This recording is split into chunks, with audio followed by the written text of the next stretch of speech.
Welcome to America's Top Rebbetzins. May this class be for the Refuah Shalema for Hadassah Bat Miriam, Tal Bat Rachel, Sarah Bluma Bat Yoni Baruch Ruvain, and Bina Eti Bat Shashka Elka. Please click on the subscribe button to subscribe to us on the America's Top Rebbetzins YouTube page, or click follow to follow us on your podcasting app so that you're the first to know when an inspiring new episode is posted. I'm so excited to have on today's show Rebbetzin Shterna Althaus. Rebbetzin Shterna was born and raised in Brooklyn, New York. A teacher and mentor for Jewish students of all ages, Rebbetzin Shterna has lived in Sydney, Australia, with her husband and children for over 25 years. She organizes inspiring events for women and young adults to support the role of Jewish women. Rebbetzin Shterna teaches bridal classes, marital and intimacy classes, parenting groups, and bat mitzvah lessons while lecturing on various topics of interest to Jewish women in Australia and worldwide. She is the founder of Soul Cafe, which is a weekly Torah podcast, and she is also the founder of Women in Unity, a group in Sydney, Australia that is geared to promoting the joy of being a Jewish woman. Rebbetzin Shterna is also a life coach and a counselor to many women around the world, and she also teaches conversion lessons to international students with a Sydney basin. Wow, you're amazing. You do so much. Thank you so much for being here. Please tell us more about yourself and what you do. Thank you, Vera. It's such an honor to be here. It's a big schus, and thank you very much for giving me the opportunity and to put Australia on your America's Top Rebbetzin site. Now we can actually bring Australia to the world. Yay! And I happen to be an American, so that's I can meld both together. Yeah. So thank you so much for asking. I live here for 25 years, and I have raised my children here. We run functions for women. Basically, we have a shiur every single week. Now it's on a podcast. It was earlier in Bondi Junction, which is our central business district for the eastern suburbs. And women would come through to go shopping, and they drop in every single week to the cafe and learn some Torah, which was fantastic. We have made a lot of good friends, and that lasted for about 6 years. Wow. And then after COVID, we put it onto a podcast. So it's a beautiful experience to learn and to teach women. And I also have a support group every single week for women in shalom bayis. It's called a Harmonious Marriage Group, where we give women the opportunity to share, to connect, and also to bring any challenges or wins to the table, which we talk about, and find, the right way how to deal with certain situations.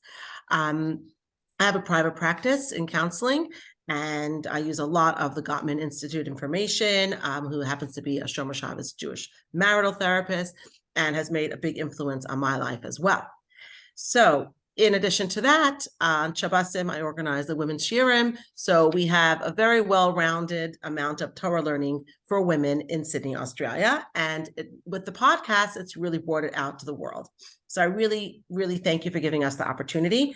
And through COVID, I've realized how much shalom bayis is a hot topic at the moment. And I've really geared all of my work into that field, how to encourage women and men to bring their marriage to a better place. Even if it's great, it can always be better. So That is where I'm at. And I hope that I can be able, with Hashem's help, to achieve that today, to give some tips and techniques for women and men to be able to make their marriage even better, even greater. This is amazing. I'm so glad that you do this, because your marriage is the cornerstone of the Jewish family. It really, really is. And we're going to be playing off this topic about Jewish marriage and shalom bayis when it comes to teens and building relationships and connecting with teens. So this is really going to be very, very interesting. We're going to be talking about restoring family harmony, especially as it pertains to parenting teenagers. So as I mentioned, I know that one of your areas of expertise is shalom bayis, peace in the home. And the home is the foundation of the Jewish family, as we were saying. When there is simcha, when there's happiness in the home, when there's open communication and honest and sincere listening, when both parents are working together as a team to raise their children, and when there's mutual respect between parents and children, everybody thrives. I mean, this sounds like a dream. It really, really does. But because in most families, parents are not on the same page about raising the kids. The teenagers have chutzpah, they don't respect the parents. And everyone is so busy and overworked between school and homework and jobs and maintaining the house that peace simply goes out the door. There are arguments, anxiety, depression, and teenage rebellion. And it's so hard. It really is hard, both on the parents and on the children. And we don't want all that stress and tension. We want happy and peaceful lives that are full of love, laughter, and meaning. And we also want to be confident and competent parents that guide our children. Specifically, we're going to be talking about teenagers, to go on the right path. So let's start at the beginning. Can you please talk to us a little bit about shalom bayis and give us some practical strategies for implementing peace in our own homes? Absolutely. Thank you so much. So first of all, I want to make a statement that I really feel is so important. Peace is the harmony of two opposites. That is what shalom is. Wow. Two opposites, man and woman, zachar, nekeva. We are just different beings. Hashem created us each equal, but special and different. And that is what peace is about, making harmony between the two of us. And that's why in this last week's Parsha, when we learned about one of the reasons for Shabbos candles, we saw the miracle in Sarah's tent, that the Shabbos candles lasted from one Erev Shabbos to the next. I actually heard a beautiful thing from Rabbi Shais Taub that we know that Shabbos candles are there to bring shalom bayis, because prior to electricity, there was no light in the home, and people would argue, stumble, fight over the kugel, right? And so by instituting Shabbos candles in the 7 mitzvahs of the Rabbanan, they brought the concept of shalom bayis, peace into the home, and just the tranquil nature of the candles. And he asked a good question: with so much electricity today, do your little candles actually make a difference? And the answer is yes, because what we're doing with shalom bayis, what we're doing with the candles, is actually fusing two opposites together. We're bringing the bracha into a wax, a candle, two different things, ruchnius and gashmius, two opposites. And yet it becomes the most beautiful eis ratzon for a woman when she does that, when she's bringing back the light that Chava took away when she sinned with the tree of knowledge. Every Jewish woman and girl, when we bring the Shabbos candles to our beautiful Shabbos experience and we light the candles, we bring back that light. And it does bring light on a very spiritual level as well as physical, but it's more in a spiritual way where we're fusing two opposites, the gashmius, the ruchnius, the male, the female, right? The spiritual and the physical. Yes. So I wanted to start with that is what peace is, the harmony of two opposites, right? After Matan Torah, when we do a mitzvah, we're bringing Gashmis and Ruchnias together. And when we get married, we're bringing two different neshamas that were once together. They separated, they had different experiences, different family cultures, maybe different countries they grew up with, and they're coming together, two opposites, and learning to be harmonious. It doesn't mean we always agree, but we're harmonious. And I found a beautiful point, in the davening in the morning. My husband pointed out to me that it talks about the 13 midos in the way the Torah is explained. And the 13th one is,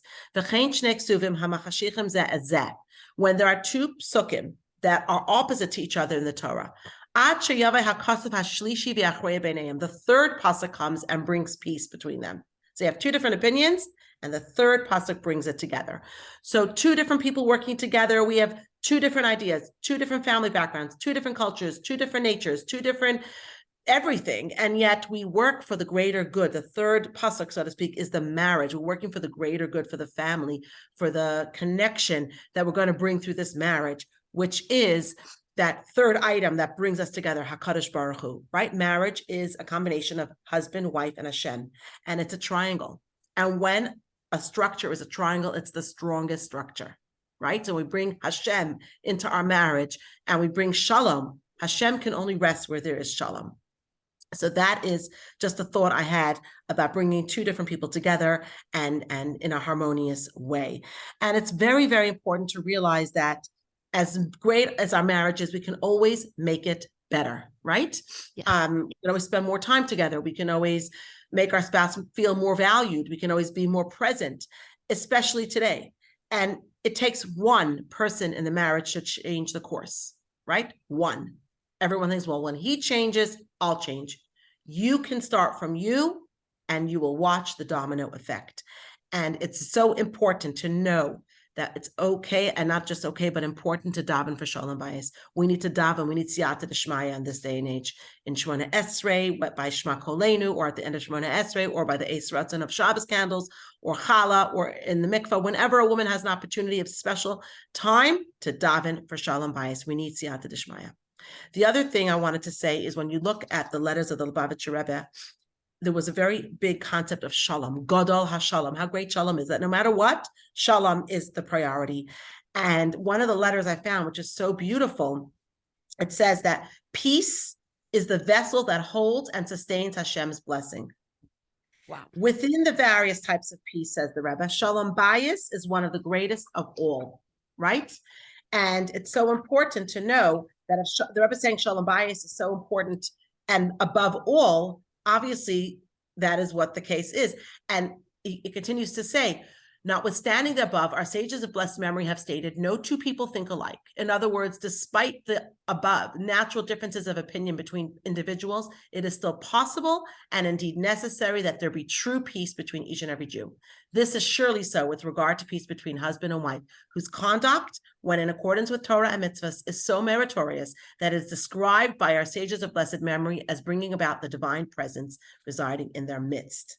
Okay. Wow. And so many letters of the Rebbe, but basically when people wrote about shalom bayis issues, the Rebbe would answer and say, you will see the fulfillment of when husband and wife merit the divine presence resides in their midst. And then the Rebbe always ended off, may you convey to me glad tidings that the person's shalom bayis would improve. And just so you know, for those people who want to improve their parnassa, and don't we all? The money and income, yes. Financial sustenance. Moreover, and this is of the greatest importance, as it also has an effect on earning a livelihood, it is imperative that peace reign between you and your wife. So shalom bayis is the vessel to receive Hashem's blessings. A blessing of Hashem has to have a place to be conducted through. And the vessel that holds and sustains Hashem's bracha is through the effort in achieving shalom bayis. And the Rebbe goes on, just one more thing I must say, even if you think you're in the right, and even when this is verily so, you should go about achieving your goals in a pleasant and peaceful manner. Indeed, this is the obligation of a Jew, particularly a chassid, to act with forbearance. When you will conduct yourself in this manner, you will meet with success in all endeavors. So there you have it. You know, many people are right. Isn't that beautiful? Very beautiful. Yes, I was just going to say that's really, really gorgeous. And, you know, I also like what you said, you know, it only takes one person to change the marriage. We don't have to wait until the other one does, you know, changes. We don't have to wait until a certain time period to change. We could start right now. And it could just be us. It could just be us. Because when one person changes something, you know, they change a whole dynamic. All you have to do is change a little thing. Yeah. Absolutely. And I just wanted to give some ideas. Yes. First of all, we should understand that there are so many ways to increase it. I'm just going to give a couple of little things that make a big difference in a marriage, because I know we have so much to talk about. Yes. First of all, ayin tova, to look at the good. It is so important to look at the good. So many times we get judgmental and we only look at what isn't and what is not right. Are we looking at what is right and what is going well? Excuse me, we have allergy season at the moment, so it's a spring here, opposite to you. I know you're in the fall, but we are in the spring and hay fever season. So it actually is so important to remember, why did you fall in love? Why did you see the kindness in their eyes? What was it about them? And to remember those things, and to remember that even if we are busy with kids, even if we're busy with life, it is so important to take time every day to sit down and talk, whether it's 10 minutes, 20 minutes. The Rebbe would sit for a half hour every single day with the Rebbetzin, and he said it was as important to him as putting on tefillin. Wow. Yeah. Having tea with the Rebbetzin after a long day of seeing thousands of people and doing so much for Klal Yisrael, he always had a tea with the Rebbetzin. That's very powerful, because it brings two people together and you get to connect. That's really what it's all about. When you're sitting down with your spouse, no distractions, no kids, no nothing. You may have to do it later on at night, but it's the connection. And that's the connection that keeps the marriage going. Yes. And I must say that I always tell my students, my colleagues, anyone who asks, it is so important to have a date night. People say, I don't have time. Well, is it a priority? If it's a priority, you will find the time, even an hour or two. Just yesterday, my husband and I had a 2-hour window. We said, let's go on a ferry. We took a ferry, we went to the city, and we came back. But it was just a change of scenery, spending time with each other, connecting in a beautiful way in a nice atmosphere. Doesn't have to cost a lot of money. It's just the time that you spend together. And this is so important, to have that date night. People tell me they don't have time. Well, chas v'shalom, we don't want to spend time on the therapist's chair afterwards because we don't remember even why we're in this. We want to spend the time and invest in it now. The other thing is so important to remember, the 5-to-1 magic ratio. Okay. People often comment when things are not done properly, or they start being, so critical or micromanaging. Before we give a criticism, did we fill up our spouse's bucket with at least 5 positives to 1 negative? Halavai, 5 positives, but even 3 positives that day. Did we send a nice text? Did we say thank you? Were we grateful for all the good our spouse did did for us and for our family. And you could even find things, how grateful you are for how you see them interact with other people. And that positivity will spread. He'll start feeling, wow, my wife notices, and he will make a bigger effort. So those are the positives. I want to talk about a couple of more positives before I go into the don't do's, because I just think it's important. Yeah. So listen carefully to your spouse, offer a kind word, smiling to each other, looking at the positive. We spoke about ayin tova, complimenting each other, the greeting when you come in and when you go out, right? We learn it from Shema. How do we go in and out? Do we say goodbye nicely, good Shabbos, a warm look, right? Speaking gently and lovingly, even though the person closest to us knows what's going on in the background, to still make an effort to speak very gently and lovingly, especially Erev Shabbos, B'lashon Raka. Oh, Erev yes, Erev Shabbos is a hard one. It's a really hard one. Topic. It's excuse the pun, but it's hot in the kitchen, Erev Shabbos, people are always rushed, and it's a very, very busy time and a stressful time and a deadline. And whether or not you're ready, there's always something else last minute. Very important. The Torah tells us, B'lashon Raka, to speak lovingly. I know a woman who continuously drinks water on Erev Shabbos, so she doesn't answer when she hears a comment that she's not so thrilled about. That's her way of getting around it. I love But that. obviously, you want to have prevention better than the cure. Expressing physical affection, laughing at each other's jokes, maybe put on music Erev Shabbos, so it's a very festive atmosphere. So with the stress, but you're moving to a happy pace in a happy atmosphere. I find that definitely helps. Stepping away together for a few seconds. And most importantly, apologizing and taking responsibility. And that brings me to what happens if there is a situation where a fight is about to escalate or a disagreement is about to become a fight. You know that moment when it's just before you're on the cusp? You could either de-escalate it or you could make it really ramp up. Russia and Ukraine, here we go, right? Yes. We have the opportunity to be the one to bring it right down or bring it right up. Do we take the bait? Do we jump right into it? That's the question. And I always ask women, and they laugh. So, because they know what I'm talking about. Are we speaking I messages? I feel uncomfortable when you don't shut the door when you walk in the house. I'm just giving a very basic example. Instead of, how come you always leave the door open? How can you allow the hot air to come into the house on a hot day? Why are you so negligent? I feel uncomfortable when the door is open. Please, can you close it? Or I feel ignored when you're on your phone and I'm serving dinner. Please put your phone away for dinner, right? If it's nobody can argue with how you feel, right? And with compassion and love, that I message is received much better than, you always ignore me at dinner. I worked hard to make this dinner. Why aren't you looking at me? Right. I messages. And another thing I mentioned earlier about Gottman, I really, really respect his and his wife's work. John and Julie Gottman, the Shomer Shabbos couple. You can look them up. You can read about their love lab, where they did so many experiments to see which marriages would last. So he talks about the 4 horsemen of the apocalypse. And this is something that really, really, I find very fascinating.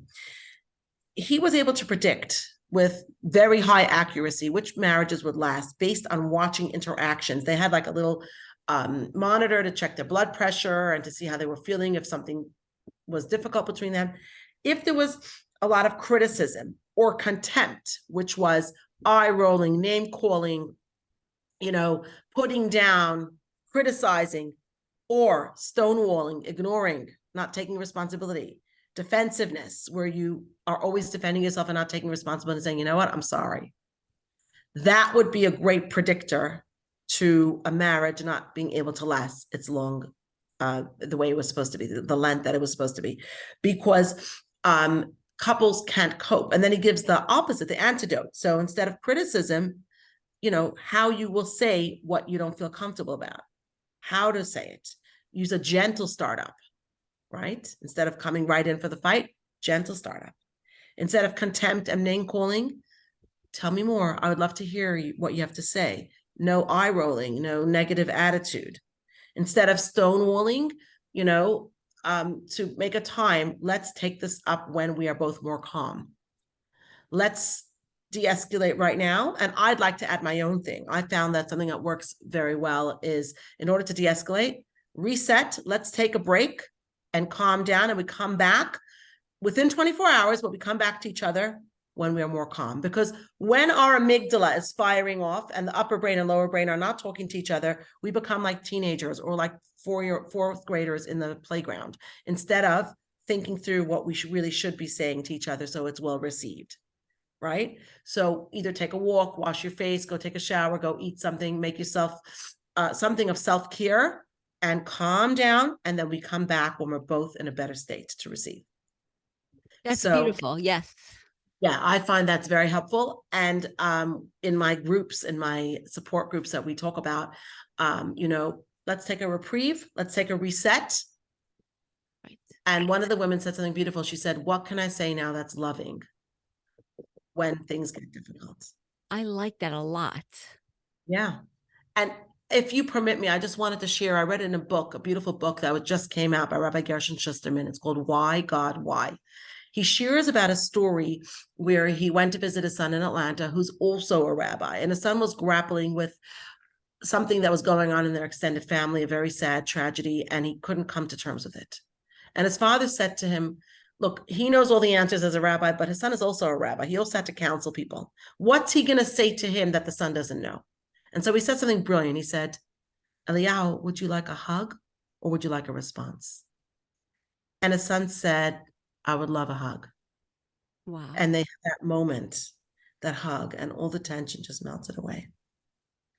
So I'd like to take that for shalom bayis. I thought, if we say to our spouse, when they see they're very edgy and very tense, something's going on and they don't want to share, men have a sometimes hard time unloading or unpacking it. Would you like a hug or would you like to talk about it? Both ways. That's really, really powerful, because then you're really giving that person a choice, because sometimes maybe they want to talk about it, they just want you to listen, or maybe they just really don't want to talk about it, but a hug will help them de-escalate, to de-stress, just to relieve and release all that negative emotions they have.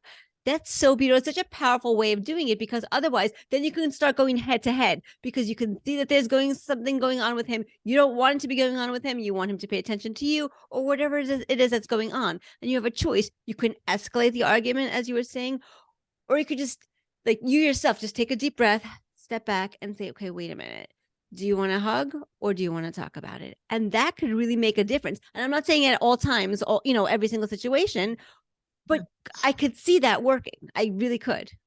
Yeah. And also, let's remember, as John Gray would say, when the men are in their cave, we can't come knocking on their door, because they'll go even deeper, to give them space. That men do need space, as do women. Yes. But, women want to talk and cheer and connect. That's what we do well. We're nurturers. We wonder, what's going on? Tell me, is everything okay? And they haven't themselves processed it. They need the space to process whatever was going on. And then they can come to us from a better place. So that's just something else I thought might be very powerful. And obviously all these tools are for a healthy marriage. We're not talking about chas v'shalom if there's abuse or something like that would need, to be dealt with in a different way, and therapy and rabbanim, etc. We're talking about the average marriage where there's, some days are better, some days are more challenging, the ups, the downs we go through, everybody goes through it. No marriage is just smooth sailing at all times, because we're different. The Gemara tells us, right? We're different, and it says no ksuba hasn't ever got an argument about it. There is going to be times when we have a disagreement, but how are we going to disagree? Is it going to be the key? Yeah. So that's a little bit about shalom bayis and saying nice things, sending a nice text. I would love all the listeners to stop right now and send a loving text to their husband. Like, hi, how's your day? Do you want to go for a walk tonight? And see what happens. You might get a nice surprise. That's beautiful. I like that, especially since many husbands aren't expecting that. Like, it might be something out of the blue where they might like that, actually. Yes, it might be a very spontaneous, and you might get a beautiful response back. Check in with each other. If you can't speak during the day, send a text, a message, a note in the lunchbox, just something, I'm thinking about you. If you're going to the shops, bring back something, which actually we're going to talk about in the next question as well, which you asked about teenagers in a moment. But there's so much to say. It's an exquisite gift, marriage. It can be so beautiful. We are the masters of our canvas. How are we going to draw our marriage? Are we going to make something beautiful? When all the kids move out, we still have each other and our connection and our relationship? Or are we two ships passing in the night? I love that. I love that, because it is what's in our control is the way that we behave. It's our thoughts and speech and action, and it's the way that we behave. So you're right. Our marriage is our canvas to the extent it's how we act. We have the power. Like a woman has the power with her hands to build or to destroy. And I've seen it with my own eyes. Women take with their own hands and destroy a marriage. I've watched it happen. I have. And I've also seen women who have not much to work with, and I'm being nice, really not much to work with, when their spouse, and they take it and they build it up. And I am in such awe of those women who just take nothing and they make it into something. And it does happen. And it happens through the way that we act, through the way that we react, through the way that we're proactive in our marriage, through the way that we choose to interact with our husbands, because it is our choice.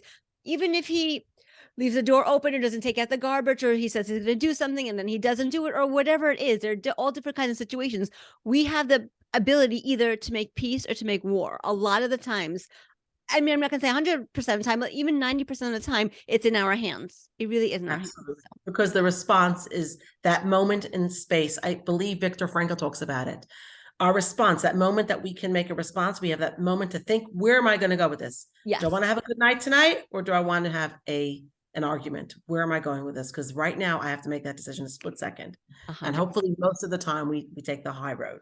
Yes, 100%. 100%. Yeah. So now that we've spoken about the foundation, which is the husband and wife, the marriage is the foundation of the home. Now we can go into the parenting portion of shalom bayis and of the marriage. And so we're going to be talking about parenting teens, as we mentioned earlier. And parenting teens is different from parenting younger kids. The teenage years are tumultuous. Teenagers are not little kids, but they're also not adults yet either. Teens are trying to discover who they really are. They're trying to develop an identity that's all their own.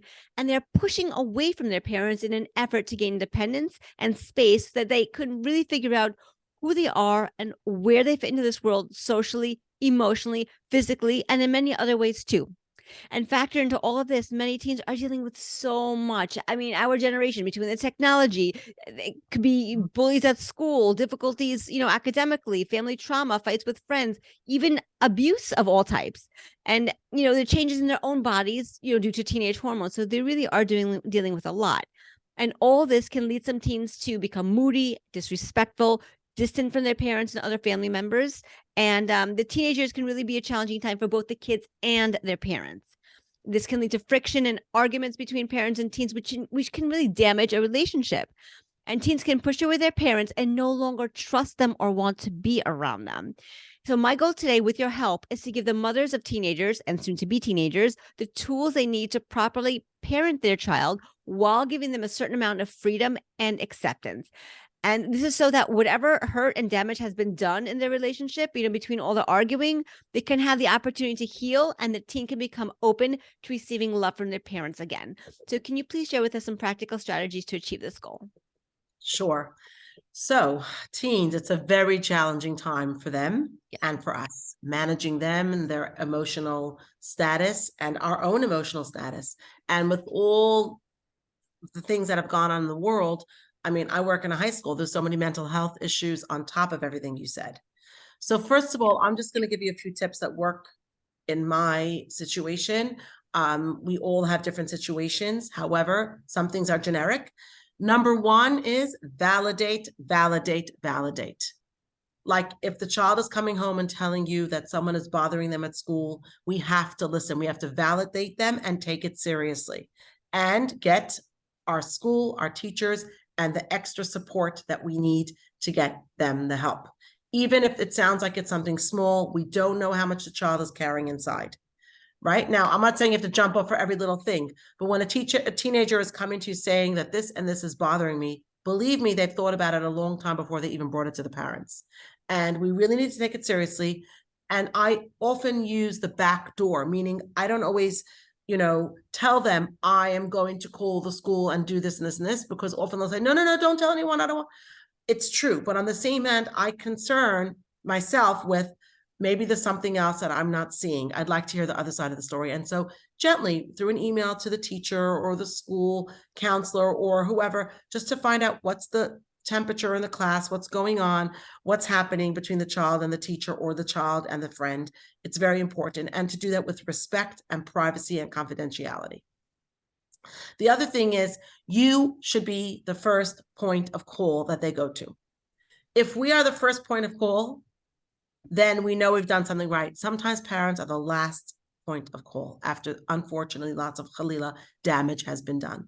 So they should feel comfortable to talk to you about anything. And I'm talking already from 9, 10, 11, body changes, puberty, intimacy, how does marriage work? That should come from us. We should model a healthy marriage.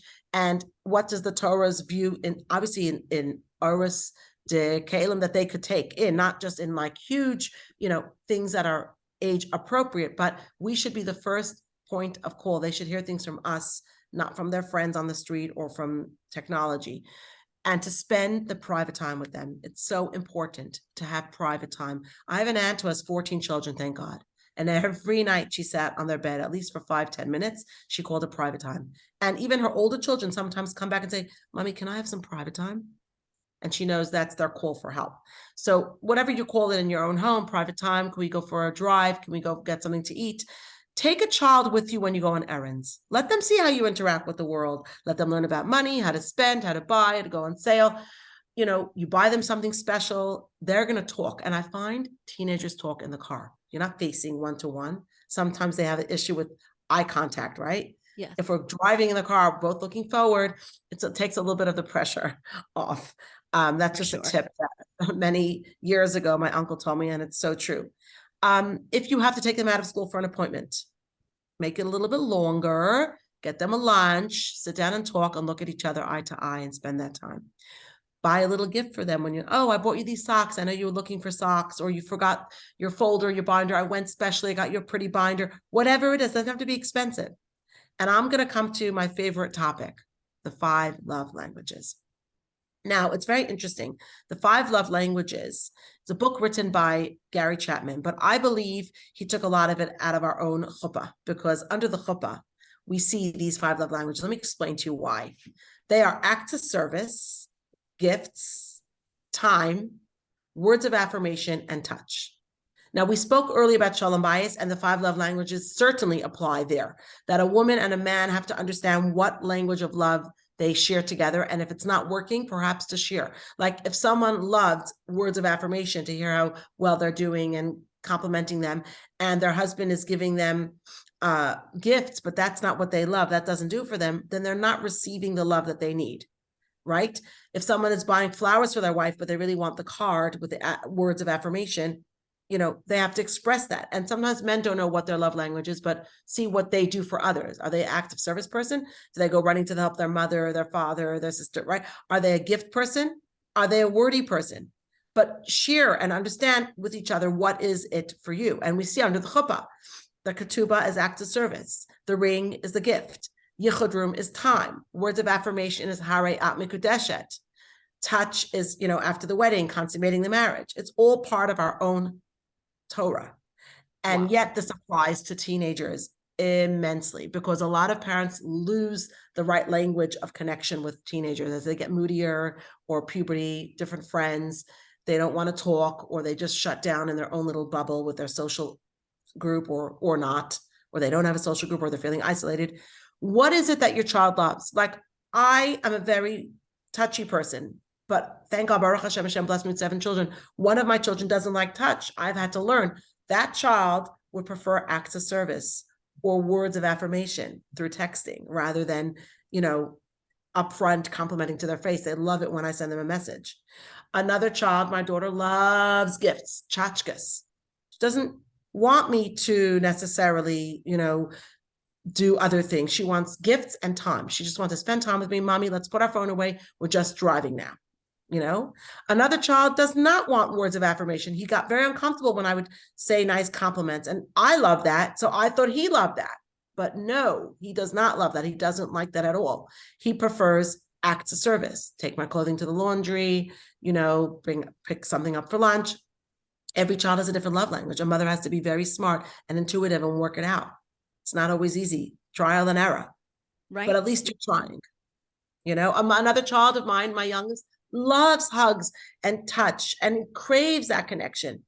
And that's what I have to give him. So we understand each other. We're on the same wavelength. But, my other kids are like, why does he love getting so many hugs? That's what he loves. He's a touchy-feely person. I have to know what my child loves. And when I get that right, it's for life. It really is. It really is for life. And you're right, because what you're doing is you're building a connection. That's what the love languages is all about. That's the base of it. You're building connection with your teen. You could for sure use it to build a connection with your husband too. It's the same love languages. You have to see what your husband wants. And then also with your teen. And each child is going to want something different. It's for sure, because like you said before, we're all different people.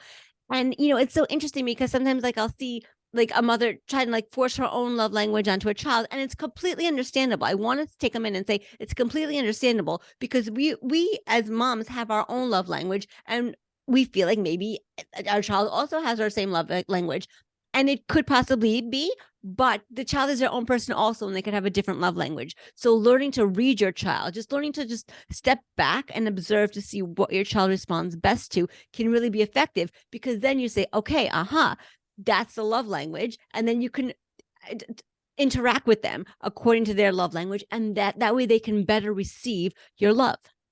Absolutely. And if we make a mistake, to be vulnerable and say, I'm sorry, I got it wrong. I'll know for next time. Teenagers need to know that we're human. Yes. I know it's a surprise to them, but they think we're all encompassing perfect. We're not. We sometimes don't get it right. And, like Rashi said, any day, if I don't know something, I can ask. I can ask someone. Right. So as well as telling your child, I don't know the answer to that, but I'll get back to you and ask Rav or Rebbetzin so-and-so. Same thing is, if you're not sure if something's going on with your child, ask someone who knows, ask them with experience, life experience. Doesn't have to be necessarily a therapist, although sometimes we do need a therapist if there's mental health issues or other, and basic, like going to the doctor and checking their iron and their D, the happiness vitamin and the energy vitamin. Maybe they're low on that, and they're not eating correctly. They're teenagers, and they're moody because their blood sugar is all over the place because they don't eat. They skip breakfast, then lunch, they forgot to take lunch, and then it's dinner time, they wolf down the house, and then, their bodies are not necessarily, at their prime. So that affects mood. Let's remember. You're right. Or they're eating potato chips. Let's say they're eating potato chips or cookies, and that also throws them off completely with the sugar or too much salt. Absolutely. Makes them moody. Absolutely. So that's a little bit about, what worked for us with teenagers. We, some things work better, some things you learn through experience. And, I'd love to apologize to my older children. I try to do the best I can, but you learn on the job. I think my younger children are getting a different mom. We're more experienced. We're older. We have more time on our hands to learn more and to understand more. And that's why it's important to give the tools to everyone so they have it right when they start off. Right. And we also model on our family, and our marriage, is based on our family of origin. And maybe today our children have different needs. They might need more time, or they might need, other type of affection. And it's important that we know what works for our child. We don't just base it on our family of origin or what worked for us. Right. Some kids love their privacy. And if you grew up in a home where everything was open, and that would be something challenging for a child.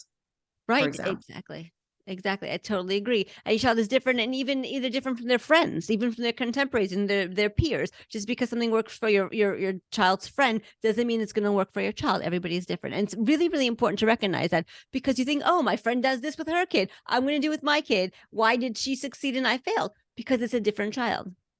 Yes. And I want to say one more thing. Sometimes our kid likes a certain type of sport or game, and it's not really our thing, but we should take an interest and we should check in with them. How's it going? Oh, you love basketball. Like, I don't know anything about basketball, but my two younger kids love basketball. And I want to get them the nicest ball and the best, net, so they're happy and they're thriving. And then they call me, come see what I can do. I can shoot hoops. Do I know or understand it? No, but I've learned to appreciate it. And that is something that we learn. It's not everything we love is what they're going to love. For example, another child, like I said, they didn't love touch, but the way they connect with me through learning Torah. We call each other once a week. He lives in another country right now. And we talk and we say the few minutes of Parsha and Torah, and then he tells me and I tell him, and he comes to life with that. And that's his love language, sharing through learning and time. And it's beautiful, not every child understands or appreciates that, but some would. So you got to know your child, try and check in and send them texts. How are you? How's it going? Little smiley faces. I love you. I'm thinking of you. An old photo. You try your best. Exactly. 100%. So like you were mentioning modeling. So I understand that modeling behavior is the most effective way to show teenagers the proper way to act. And I think that sometimes we as parents have a challenging time knowing what to do and what not to do, So can you please talk to us about different ways that we can model the right behavior for our teenager to emulate? Absolutely. Thank you for bringing that up. So, I'm going to give you a couple of options here because everyone has it different. Most important is to model simcha, to be happy. You're not always going to be happy. Not everything's going to be so, easy in life, but to model happiness, to have a general happy atmosphere. If our home is happy, if our Friday night meals are happy, it's a magnet. The kids will come, they'll bring their friends. I put a lot of effort into modeling to my children a Shabbos table with guests. It doesn't have to be many, many guests, just a few guests, decent food, nice drinks. We talk, we converse with everyone, and they love it. They will not miss a Shabbos. And to me, that's nachas, that I model to them a family connection. That's the only time that we all sit down necessarily during the week to have dinner together. And to say to them, if I don't know something, I'm going to ask.